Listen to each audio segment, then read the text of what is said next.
Good morning, everyone. Welcome to our live stream for devotion today. At least I'm trying these as live. We'll see. I might end up going to pre-recorded videos because that's a little easier. I wanted to, there's a lot of confusion I know about how this all operates, but basically, I want you to read through the Bible in a year. That's what the goal is. I want everybody to just read through the Bible, and what I'm trying to do is facilitate that as much as I can. I'm trying to take some passages and show you how they have some devotional content to them. And I'm hoping that the Facebook group, the discussion threads will allow you the opportunity to talk about and discuss some of the things that you don't understand. So if you have questions, if you have comments, please let me know. I'm glad to answer those. If you have something, say you read something Wednesday or Thursday that you want to see in the devotional for next Monday, just let me know. I might be able to do that, especially if it's a passage that you just, why is this here? What am I supposed to learn? Understand, you want to understand something a little bit better. And and you want a little clarification, let me know. I will try to make that the devotional. So for this morning, I'm looking at yesterday's passage, Genesis 34. Hopefully this is, in my experience, the first, last, and only time that I have a devotional on Genesis 34. Maybe I'll do it again, but this is not one of those passages that I just love. And it's where Dinah, the daughter of Jacob, is raped by Shechem. And it's a very horrific story. It's a traumatic event, a traumatic story that I really don't like reading.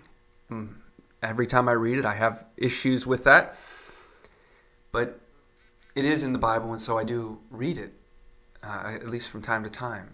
And what I noticed when I read that yesterday was how Jacob's sons, Dinah's full brothers, heard about or responded to what they heard. We see that Jacob's sons are out in the field while this happens. And so they don't hear about it right away. And Levi and Simeon, I always forget which of Jacob's sons. I always remember Levi because I think it's weird for the Levi to do this, but Simeon, the other of Jacob's sons, take it upon themselves to come in and murder all of the inhabitants of the town, all the male inhabitants of the town. And then all the sons come in and they plunder the town. They take all of the women and children as slaves, and they take the cattle and the wealth. And I have a real difficult time. I have a real difficult time with this passage. But what I noticed when I was reading it yesterday is how the sons of Jacob use God's covenant as kind of a religious guise for what they're doing. They want restitution. They want revenge. They want to get back at the people who harmed their sister and their family. And so the means with which they use is God's covenant.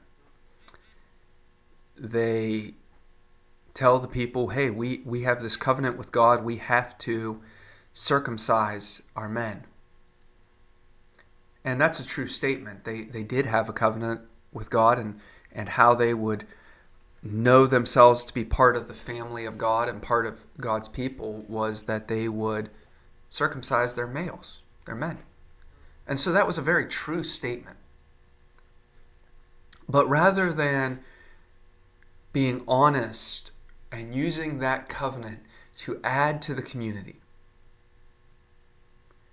they used that covenant as a deception and as a tool to ultimately kill other people. And I think that's sadly a temptation that we still face to some extent. We have the temptation to use Christianity as a sledgehammer to beat people over the head, or to notice that Paul talks about the sword of the Spirit,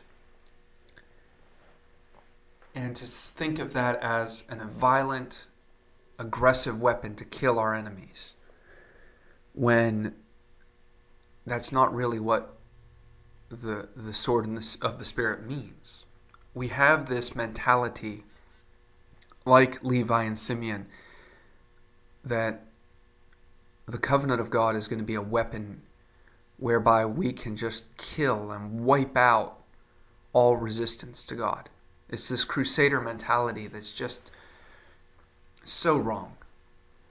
I saw a little bit of that last week in the demonstrations where people were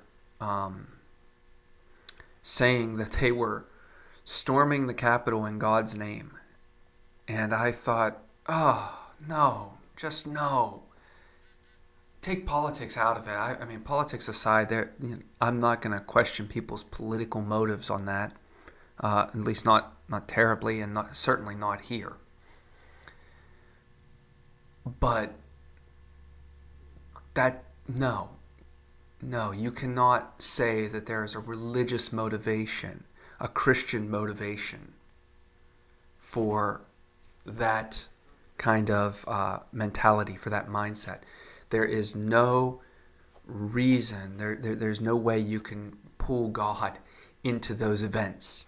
That's just not how it works. And so I see in the events of last week kind of this same temptation to be like Levi and Simeon and bull people over with the message of the covenant.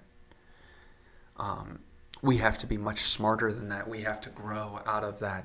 But it's always a temptation.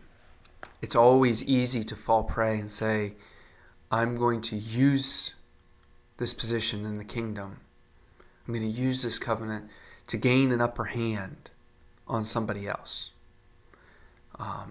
We as humans are always looking to gain the upper hand on somebody. And it's very easy for us to succumb to that. Simeon and Levi certainly did. They bullied people with the covenant.